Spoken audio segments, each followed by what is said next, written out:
everybody. Happy Labor Day to you wherever you are across the country, right here on track. It's Out of the Gate. Track announcer Chris Griffin here in the Parx Racing Studio as we get set for a big card this Monday afternoon. We got some great live racing coming up. We'll talk about that plenty. We're going to re-show a great interview from trainer Jordan Bullock a little bit later on. We got the performance of the week as always, but let's kick things off with, of course, the Parx Playback. Parx Playback time, here we go. Sa Fora Dada. Kicking off a massive week for trainer Carlos Guerrero and Abner Adorno with a riding triple on Monday. She's a super freak, would not be caught this afternoon. She was a front-running winner, and guess who? Abner Adorno one more time. Then it was political, charging on the outside, powering by the field for trainer Trevor Gallimore and Dexter Haddock. Lou Linder Jr., another trainer having a big week. Ruben Silvera in the over-the-moon silks impressively on Tuesday. Instinctive for M3 Racing Stable. Trainer Michael Moore continues a tremendous 2022, and Paco Lopez striding away late on the turf. Imperial Moon gets way out front.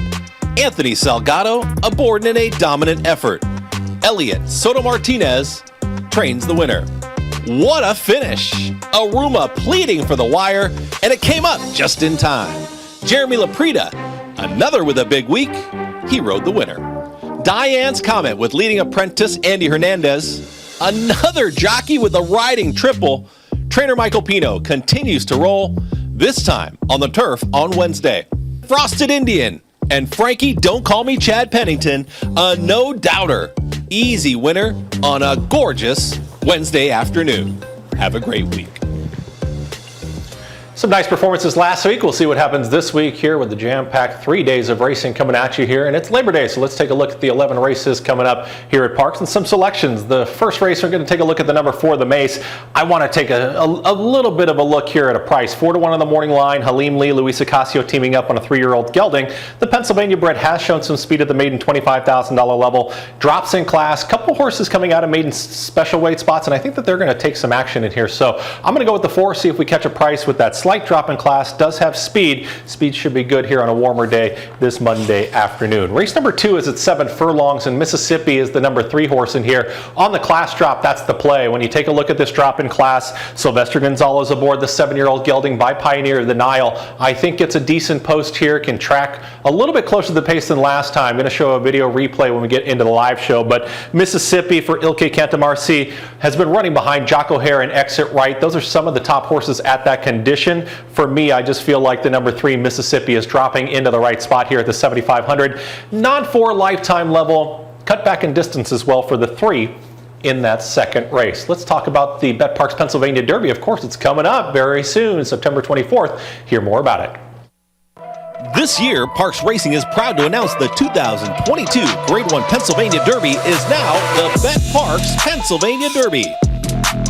Join us on Saturday, September 24th for all the graded stakes action. 10 stakes races total, including 5 graded stakes races. The free hat giveaway and fun for the whole family. Where parking and admission are always free. Highlighted by the Grade 1 Cotillion Stakes and the Grade 1 Bet Parx Pennsylvania Derby. Gates open at 11 a.m. First post time is 12:05. Join us on Saturday, September 24th for the biggest day of racing in Pennsylvania. Turf is firm here on a Monday when you take a look at race number 3 going to mile and 16th. Call Me the Breeze is the top choice. Number 2 horse in here. If this horse is anything of a price, I mean, this horse has run 3 good races, all right back to back, and also they've all been on turf. Carlos Guerrero has been on an absolute tear here the last couple of weeks, just winning races in bunches, 2, 3, 4 races in a week. So I think they continue the roll. 4-year-old gelding, he owns this 4-year-old gelding as well. But once this horse got to turf, everything just really changed. 3 starts on the grass, 2 wins and a second. That's the top pick in today's third race. When you take a look at race number 4 in here at the mile and 70 yards, and when you look at the 12-5 effort, there's some horses that are coming off of some maiden wins. There's some horses that are also dropping in class. I'm going to go with Classy Miss here first off the claim. It's an angle that continues to work here at Parx first off the claim. Trainer Michael Pino, 3-year-old filly that is going to run against some older runners in here. Finished behind One Wild Woman, but you know, that race was the odds-on favorite in there. Second beaten a neck. This horse was coming from Churchill Downs. First start here at Parx, Pretty honest effort, and Miss Bethel is coming out of that effort. Third place finish was a return winner. So classy miss. Michael Sanchez will be aboard. 3-1 is probably about right. We'll see where that price ends up going, but I'll take a look at the 5 there in today's 4th race. We got that interview and talking about on a Labor Day, where we're going to talk about trainer Jordan Bullock and go back and re-air this great interview we had earlier this season. I'm actually from Philadelphia, you know, right in the city. My family has been in the horse business, oh my gosh, I guess 50, 60 odd years, maybe longer. Trainer Jordan Bullock has grown up around horses for most of his life. They had a stable in North Philadelphia, 31st and Master. My aunt, my father, my aunt and uncle owned one of the largest boarding stables in Philadelphia. Bullock didn't first grow up around racehorses. We went to a lot of rodeos. I got bit with the horse showing bug when I was about 12. And I started showing horses and barrel racing and pole bending and stuff, and that progressed to riding reining horses in high school. I met a good friend, Matt Palmer, who's a world champion reining horse trainer. We hit it off, and he really, you know, put me in the game, and his family, you know, allowed me to go to different horse shows and stuff with them. What lessons did Jordan Bullock learn early? The biggest lesson I learned from showing horses was how to lose. You know, I was thought I knew it all. I studied. I mean, I was totally obsessed with being the best, and I studied the best, and I only wanted to ride with the best. And it's a rude awakening when you go to the big Coliseum and those guys are out there with the expensive horses, and you got a little backyard horse. But at the same time, you can learn so much from losing. You know, so I actually never really was upset when I didn't win. Trainer Jordan Bullock was actually a famous TV star in Philadelphia. My mother, who was my biggest supporter, Cheryl Bullock, she worked for Channel 17, and back in the early 90s they had a kids news show, Kid Time News, and I was able to get on the show. I was an anchor, and then eventually became like a writer for it, and then that progressed into another show, a spin-off, and we ended up being nominated for like a local Emmy Award. So that was pretty cool. But that was just like a little part of my life. Bullock worked as an assistant for trainer Donald White. Donald White passed away earlier this year, but left many lessons he uses now in his career. Don, with him, I really learned like the importance of like organization. We ran it pretty much like a machine. We tried to get as much done in a shorter period of time and be efficient when we did it.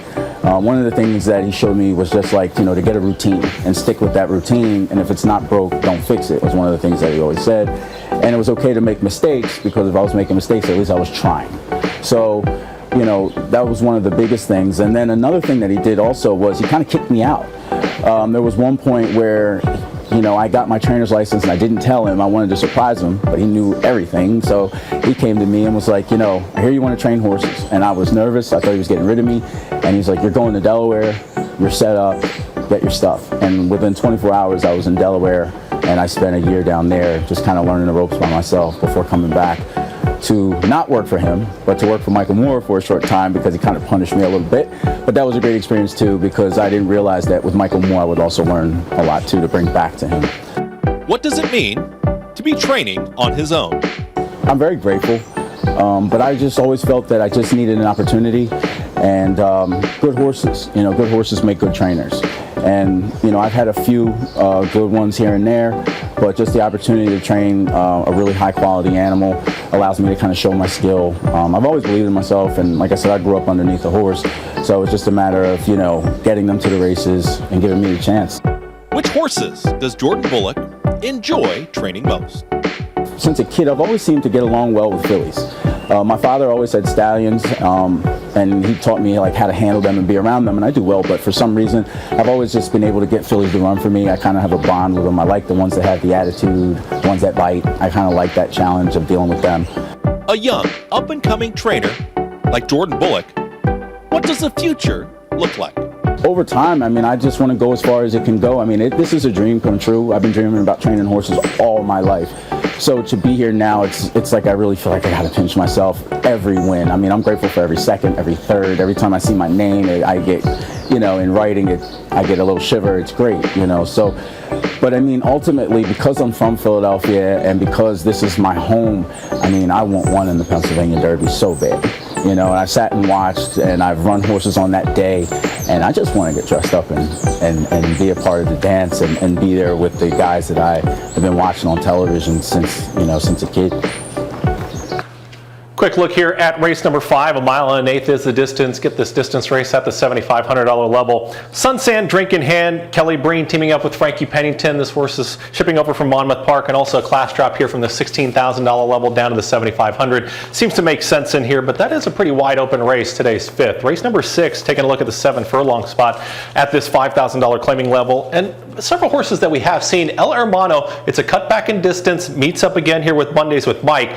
We're going to show a video replay in the live show again when you take a look at this race, but 6-year-old gelding by El Padrino seems really well spotted. If this horse is very game again into the lane for a barn that does very well first off the claim, 27% that they hit at first off the claim, I think El Hermano goes right back to the winner's circle for the connections. Did we mention there's a hat giveaway? I know everybody here at Philadelphia and around the surrounding area, they get excited for that for Parx Pennsylvania Derby and Cotillion Day. So hear more about what's going on outside of the racing here on 924.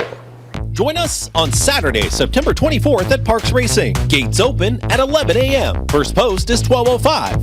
It's Parx Pennsylvania Derby and Cotillion Day. A free hat giveaway while supplies last. Food and drink specials throughout the day. Family fun, including pony rides, face painting, and more. Live music from the Mummers, DJ TONKA, and Big ROMEO. Parking and admission are free. The biggest day of racing in Pennsylvania. Parx Pennsylvania Derby and Cotillion Day.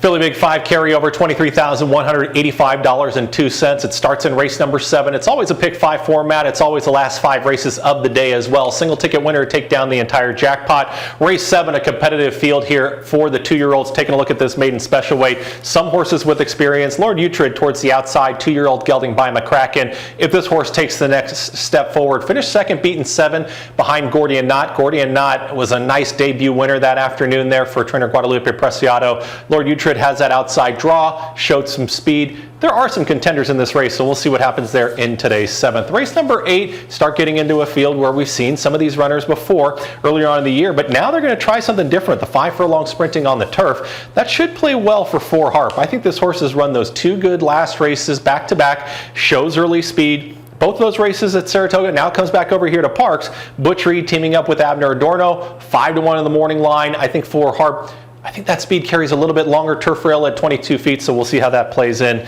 today's 8th race. Race number 9, as we take a look at today's 9th race, 3rd leg of that Philly Big 5. The number 8 in here at the 7 furlongs. Pull my notes up. Gushing Oil, 9-5, Jamie Ness, Ruben Silvera. Horses coming off the layoff. Ran pretty well at Delaware. Ran okay here at Parx. 2 second place finishes behind Kobe B and Enrage. Was well beaten in those starts, so we'll keep an eye on the board there from a wagering standpoint, just see if this horse is taking action. I think the 8 will go off favored in today's 9th race. What kind of trip is this horse going to get, though? If speed is doing very well, horse is going to have to come from a little further back. We'll see how close this horse is. 4-year-old gelding by dialed in to that early pace. We'll kind of see how that pace scenario shakes out. Let's take a quick look here at the performance of the week. Last week, Carlos Guerrero. This barn continues to roll.